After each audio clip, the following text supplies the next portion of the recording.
Assalamualaikum warahmatullahi wabarakatuh. Sebelumnya terima kasih kepada Ketua Penguji Bapak Waluyo SSM Hum dan Penguji Utama Ibu Titi Susanti SSMPA. Pada kesempatan kali ini, perkenalkan, nama saya Puspa Sri Gusti Ayu, Prodi Kearsipan 2017, Departemen Bahasa Seni dan Manajemen Budaya, Sekolah Vokasi Universitas Gadjah Mada. Pada kesempatan kali ini, saya akan memaparkan hasil penelitian saya terkait perencanaan pengendalian dokumen UMKM di Departemen CSR PT Pama Persada Nusantara. Terdapat 4 pokok bahasan yang akan saya paparkan.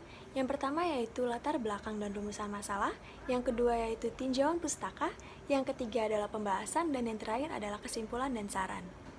Pada latar belakang, saya mengambil dokumen perusahaan. Dokumen perusahaan merupakan salah satu aset terpenting yang dimiliki oleh organisasi maupun perusahaan, karena dokumen perusahaan merupakan hasil terlaksananya suatu kegiatan bisnis yang dilakukan perusahaan maupun hasil transaksi bisnis yang dilakukan oleh perusahaan.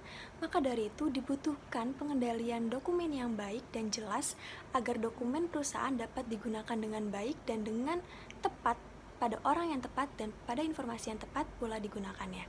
Nah, dalam proses penemuan kembali dokumen perusahaan ini, pasti juga memiliki kendala-kendala jika pengendalian dokumen ini tidak baik ataupun tidak terstruktur dan tidak berstandar.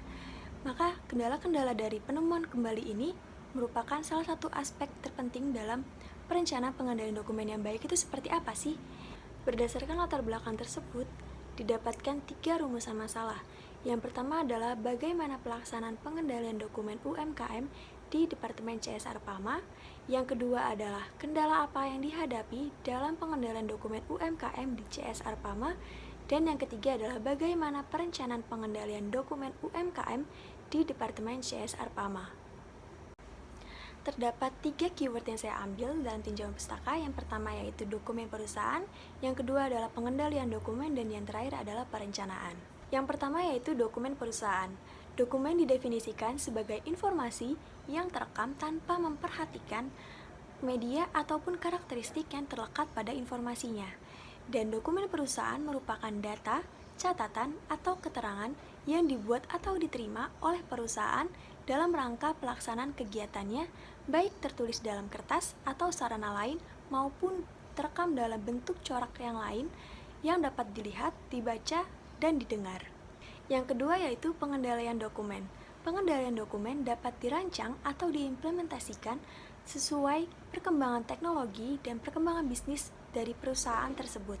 Pengendalian dokumen dapat mengacu pada ISO Technical Report 15489 Part 2 tentang Guidelines, Information and Documentation Records Management yang di dalamnya terdapat 6 tahap yang dilakukan pada records control. Yang pertama yaitu records capture, yang di dalamnya terdapat distribution, yang kedua registration, yang ketiga classification, yang keempat access and security classification, yang kelima storage, dan yang terakhir adalah use and tracking. Yang ketiga yaitu perencanaan. Perencanaan merupakan proses dasar dalam mengambil suatu keputusan ataupun tindakan. Dalam perencanaan pengendalian dokumen dapat dilakukan melalui 6 tahap. Tahapan ini merupakan tahap menentukan strategi, desain, dan pelaksanaan dalam pengendalian dokumennya. Tahapan-tahapan tersebut yaitu yang pertama, preliminary investigation, yang kedua, analysis of business activity, yang ketiga, identification of requirements for records, yang keempat yaitu assessment of existing system, yang kelima, identification of strategies, dan yang terakhir adalah design of records control. Setelah itu, terdapat 3 metode pengumpulan data yang saya lakukan. Yang pertama adalah observasi partisipasi, di mana saya terjun langsung atau terlibat secara langsung dalam proses pengendalian dokumen yang dilakukan di Departemen CSR Pama. Yang kedua adalah wawancara. Wawancara di sini saya melakukan tanya jawab kepada narasumber. Narasumber tersebut adalah yang terlibat langsung di proses pengendalian dokumen yang dilakukan di CSR Pama. Dan yang ketiga adalah studi pustaka. Studi pustaka adalah pengambilan data dengan cara mempelajari atau mengkaji beberapa teori yang terdapat di sumber ataupun di literatur yang ada terkait dengan pengendalian dokumen.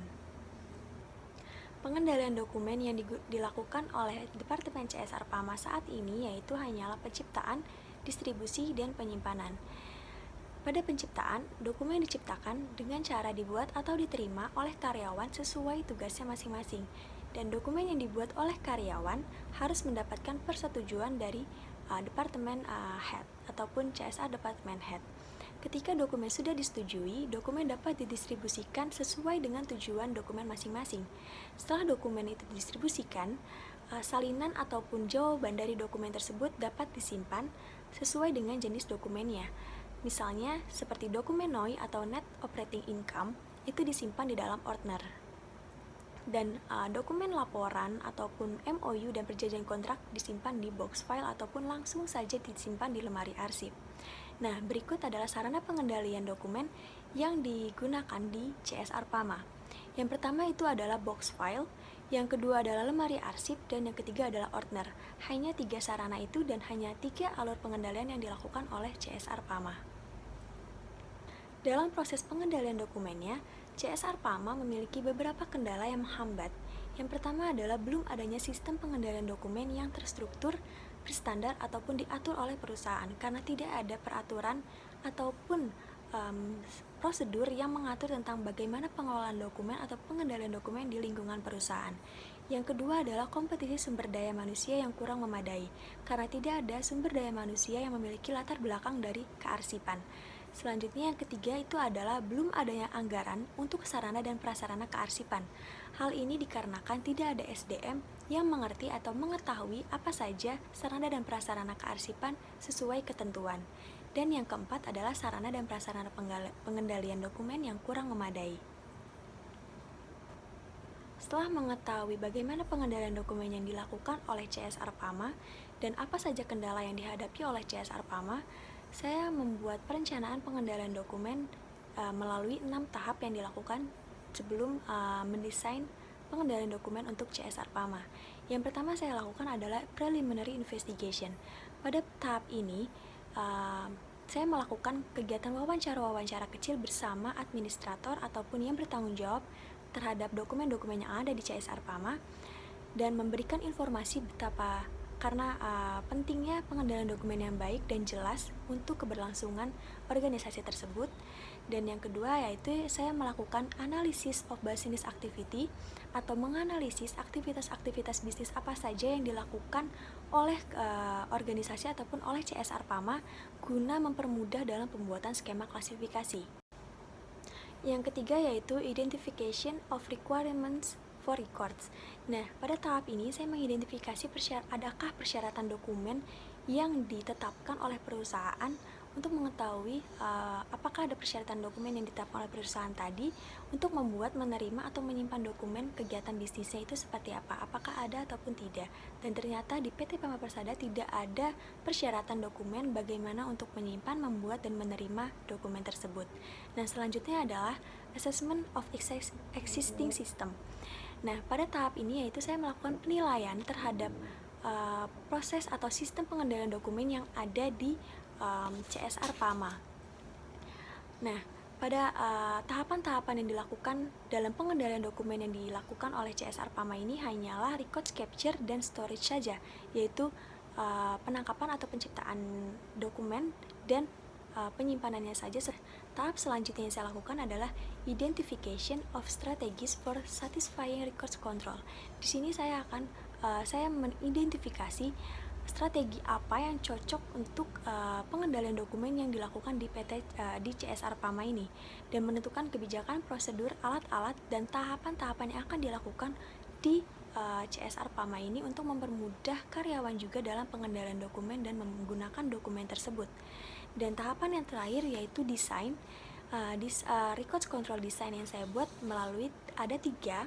Yang pertama yaitu skema klasifikasi dan kode klasifikasi. Skema klasifikasi dan kode klasifikasi ini merupakan hasil dari olahan data yang saya dapatkan pada tahap kedua yaitu analysis of business activity. Nah, dalam kegiatan-kegiatan bisnisnya saya menganalisis apa saja yang kira-kira dihasilkan oleh CSR PAMA dalam setiap fungsi-fungsi organisasinya. Nah, berikut ini merupakan skema klasifikasi atau pengelompokan yang sudah saya buat berdasarkan analisis data dan olahan data yang saya dapatkan pada tahap kedua tersebut. Setelah pembuatan skema klasifikasi berdasarkan analisis data atau olahan data, selanjutnya adalah tahapan pengendalian dokumen yang saya buat. Yang pertama yang dilakukan adalah records capture.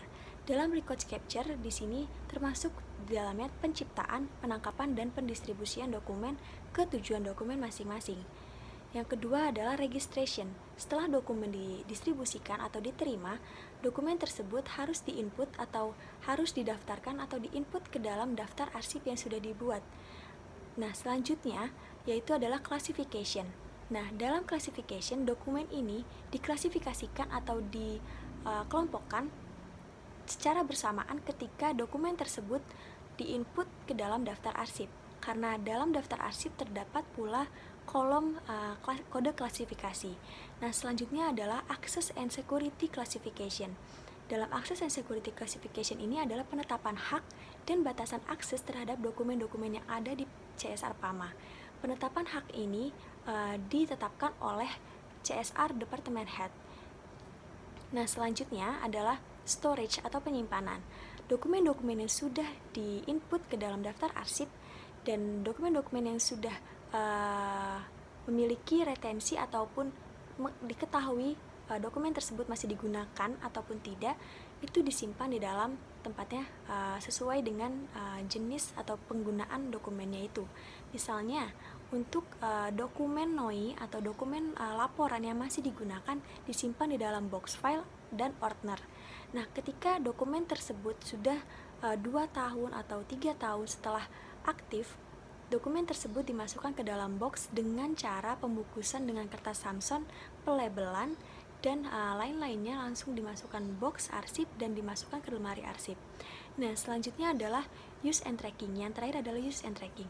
Nah, dokumen yang sudah digunakan atau yang digunakan ataupun dokumen yang dipinjam oleh karyawan harus tercatat dalam daftar arsip. Ini guna untuk mempermudah ketika penggunaan dan pencariannya itu dapat terkendali dengan baik ketika dokumen yang dipinjam atau digunakan tercatat dalam daftar arsip, karena dapat dengan mudah mengontrol atau mengendalikannya dan mencarinya ketika dibutuhkan lagi. Nah, dalam tahapan pengendalian dokumen ini juga membutuhkan sarana dan prasarana pengendalian yang memadai.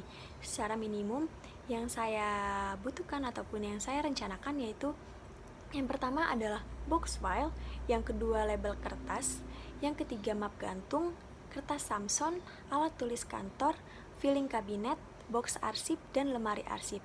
Dan juga ruang penyimpanan arsip yang memadai. Karena ruang penyimpanan arsip yang ada di CSR PAMA itu belum memadai karena tidak terlalu luas dan hanya muat untuk 3 lemari arsip yang tersedia di CSR PAMA. Yang terakhir adalah SOP dan pembuatan jadwal retensi arsip. Nah, pada SOP saya tidak membuat SOP, hanya saja mencontohkan prosedur ataupun standar operasional prosedur yang dilakukan di UPT Perpustakaan Universitas Lampung terkait pengendalian dokumennya. Nah, bisa dilihat seperti ini SOP-nya. Nah, untuk jadwal retensi arsip, saya membuatnya berdasarkan skema klasifikasi yang sudah saya buat, ditambahkan jangka waktu simpan dan keterangan setelah disimpan. Nah, jadwal retensi arsip ini hanya rancangan saya dan ini merupakan jadwal retensi arsip yang saya buat. Ini merupakan topik bahasan terakhir yaitu kesimpulan dan saran. Dapat disimpulkan bahwa pengendalian dokumen yang dilakukan oleh CSR PAMA belum memenuhi standar dan kurang optimal. Tahapan-tahapan pengendalian dokumen yang dilakukan yaitu hanyalah penciptaan, pendistribusian, dan penyimpanan saja. Begitu pula dengan sarana yang digunakan, yaitu hanya box file, ordner, dan lemari arsip. Departemen CSR PAMA memiliki beberapa kendala yang menghambat pengendalian dokumen yang dilakukannya. Terdapat 4 faktor yaitu sistem pengendalian dokumen, sumber daya manusia, sarana dan prasarana, dan juga anggaran yang belum memadai. Nah, perencanaan yang dilakukan ini melalui 6 tahapan terlebih dahulu yang di dalamnya termasuk mendesain sistem pengendalian dokumen mulai dari records capture, registration, classification, access and security classification, storage, dan use and tracking. Nah, tidak lupa pula juga membuat klasifikasi atau skema klasifikasi dan kode klasifikasi serta jadwal retensi arsipnya. Nah, ada pula saran bagi instansi terkait, yaitu membuat sistem pengendalian dokumen, meningkatkan kompetisi sumber daya manusia melalui pembinaan, pelatihan, ataupun diklat terkait di bidang kearsipan. Nah, bisa juga merancang pos anggaran untuk sarana dan prasarana, juga merancang kebutuhan sarana dan prasarana sesuai dengan standar dan ketentuan agar lebih jelas dan memadai dalam proses pengendalian dokumennya. Ada pula bagi kajian selanjutnya, yaitu dapat mengkaji lebih lanjut mengenai dokumen perusahaan di Departemen CSR PAMA ataupun di divisi maupun departemen lain yang ada di PT PAMA Persada Nusantara. Nah, selain itu juga dapat mengkaji mengenai dokumen perusahaan di bidang lain ataupun di perusahaan lain atau di instansi yang lain terkait dengan bagaimana pengelolaannya ataupun bagaimana pengendaliannya dan hal-hal yang lain yang dapat dibandingkan atau menjadi perbandingan antara kajian perencanaan pengendalian dokumen yang saya buat dan kajian selanjutnya. Nah, mungkin itu saja yang dapat saya sampaikan, kurang lebihnya mohon maaf.